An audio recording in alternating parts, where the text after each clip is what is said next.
religion and taught separately as Protestants and Catholics how to be British or Irish.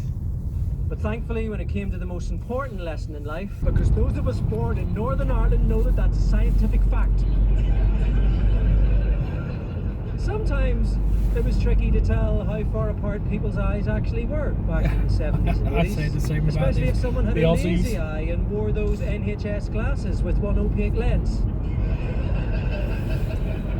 Or, fuck, I know who that is. No, you don't, Davina. You definitely don't know who that is. Fuck, I do. I'd recognise that voice anywhere. Sure, that's Seamus Murphy's eldest fella. Take it. It's got fiddled with. Didn't most of you get a decent education?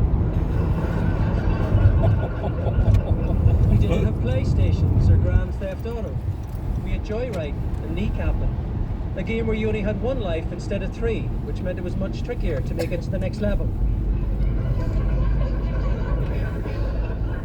I realised we were different from the English when my dad locked the keys in the car on holiday in Blackpool in 1979. We'd just been to see Cannon and Ball on the North Pier with Roger de Courcy and Nicky Bear. When my mum realised the keys were locked inside, she wanted to leave the car and get a locksmith out the next morning. But my dad was having none of it. For Christ's sake, Mary, if we leave it here tonight, they'll blow it up.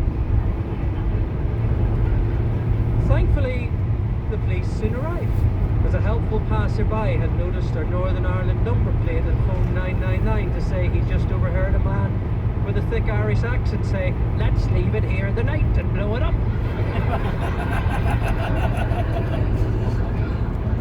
It took about an hour to convince the police that we'd come for a fortnight self-catering in Lytham St Anne's, not 20 years in Strangeways. My dad already knew we were different, that our normal wasn't everyone else's normal. When I was 16, I found out for myself when masked gunmen burst into my dad's office and shot him dead. I knew it wasn't normal, but in 1980s Northern Ireland, I also knew it wasn't special. All our friends and neighbours hugged us tight and said they were so sorry, but none of them said they couldn't believe it. No one knew how we'd gotten here, and no one knew how to escape. We were like frogs being slow boiled in the worst kind of nationalism.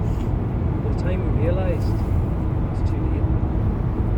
After my dad was killed, I wondered why we couldn't be more sane, like English people, or more fun, like proper Irish people.